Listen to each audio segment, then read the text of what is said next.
The Puy de Dôme returns with action on both fronts, incredibly steep ramps. We had a huge breakaway, bee stings, GC attacks. The last time they used this climb was decades ago. It's just outside of Clermont-Ferrand, and there's no real severe climbs before it. It's up and down all day, very hot conditions, and the final climb is in two parts. The first 5.5 Ks at 7%, but the last 4.5 Ks at over 11%.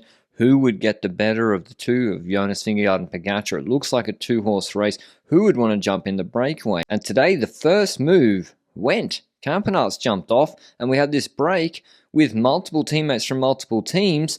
It got blocked up very quickly, and then all of a sudden they had a minute. That's right, we got Paulus, Mohoric, Berthet, who was good on Marie Blanc, Izagirre with Jorgensen, a teammate, Total with 2, Astana with 2, Israel with 2, with Mike Woods, most importantly, making this breakaway. And Asgreen, Quickstep, Trek with Pedersen, they missed it for their skinny boys, Schelmoser and Alaphilippe, so they chased in vain for quite a long time. But it was, yeah, the gap was too big, and when you've got riders like Guillaume Bovin or, you know, other riders in the breakaway pulling for their teammates or everyone rolling through to establish the gap, it eventually got blocked up again. And so the gap went out to over 16 minutes at one point. Jumbo-Visma, neither they nor UAE chased for the stage, interestingly enough. And so here we go.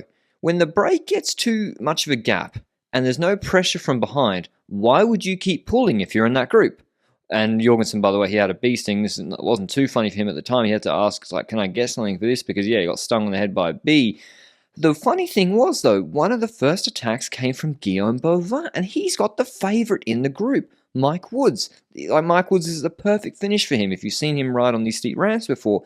And it's Bovin anticipating, and he should be the bodyguard for Woods. So whilst Woods gets to sit in the group, whilst Bovin's ahead, it kind of encourages attacks that now Woods has to mark this. Woods has to go because Bovin's just been caught. He'd then get dropped quickly after this in this attack phase. And basically every single rider in this group except maybe Berthet want to get away from Mike Woods, want to get ahead of him before the Puy de Dôme because they know they can't beat him on the steep ramps. He came 5th and 6th in the GC group in the steep Basque stages, and Jorgensen's the one that breaks the elastic, going solo Fuga de la Fuga whilst Bovin's dropped. So now who will pull for Mike Woods? He gets re-attacked again by Paulus, Mohoric, De La Cruz and Bergado, who have teammates in their group behind who are now not working. So the Woods chase, there's not many riders wanting to chase. Mohoric makes a bit of a meal of the chase, though, and it goes from 10 seconds, and by the time they get to the Puy de Dôme, it explodes because Jorgensen's just tapping out his pace. Yes, there is a cost of being out front whilst the Astana mechanic wanted to lose his fingers,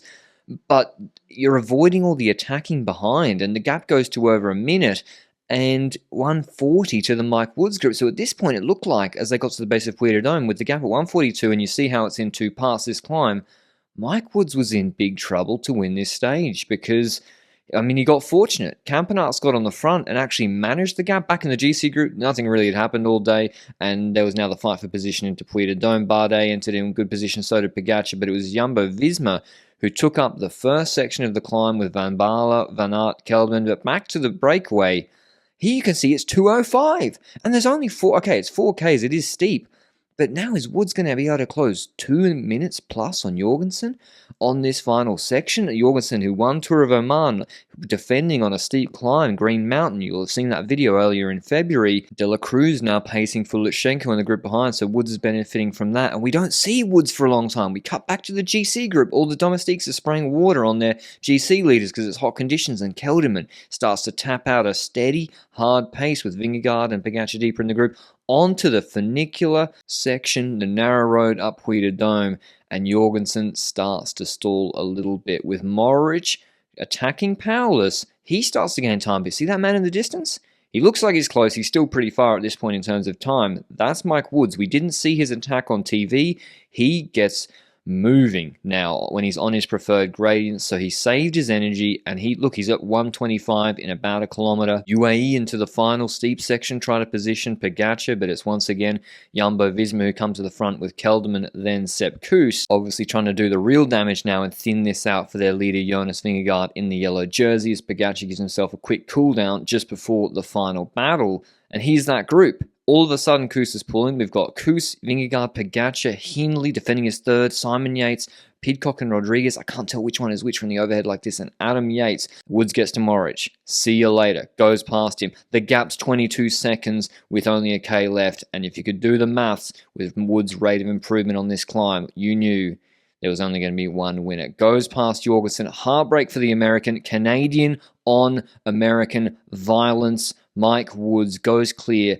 He knows it's coming for his biggest win of his career. A man who's podiumed world championships and monuments regularly and now delivers for Israel Premier Tech, who was so close in the Giro and now win a Tour de France stage in week 1. But back in the GC group, it had actually been status quo.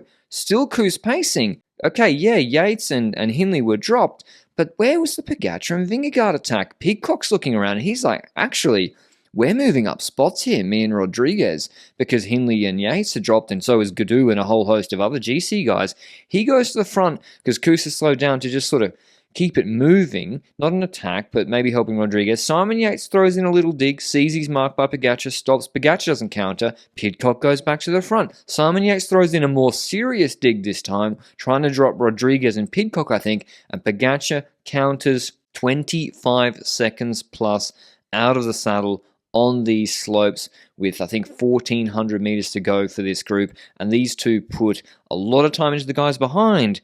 But most importantly for Pogacar, no looking back, he puts time into Vingegaard. And more importantly than the time, which it's a small gap right here, it's the morale victory, the mental victory of now dropping him 2 out of the 3 mountain stages we've had this week, especially on terrain like this, where maybe Vingegaard would have normally had the advantage. So Pogacar takes 8 seconds. Vingegaard didn't crack, but Mike Woods wins that stage ahead of Pierre Latour Mohoric, and then Jorgensen didn't even finish on the podium because he was all spent up at the end. Here's what Woods had to say at the end of the stage. Yeah, for sure. I'm 36 years old, turning 37 this year.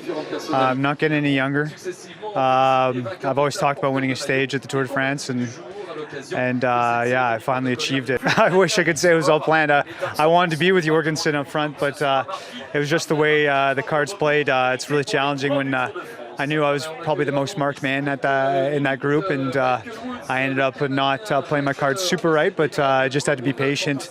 And then when I got to 4K to go, I didn't really even think about going for the win. I just thought about just doing a time trial to the top, and then however hard I went, didn't matter the result. I'd be proud of myself, and my hardest was able to bring back Jorgensen, so it was nice. But Vingegaard keeps the GC lead, as I said, but it's trimmed down to 17 seconds, a bigger gap now out to third, and Hindley on 2:40. But his gap was shaved also by Rodriguez and the Yates brothers, and Pidcock too performed well. So we're going to have a big fight, not just for the first position, but also for third for the next 2 weeks. Enjoy the rest day tomorrow. I'm going to have that, enjoy that myself. I'm pretty cooked, and I'll see you with a recap of Stage 10 on Tuesday. Ciao.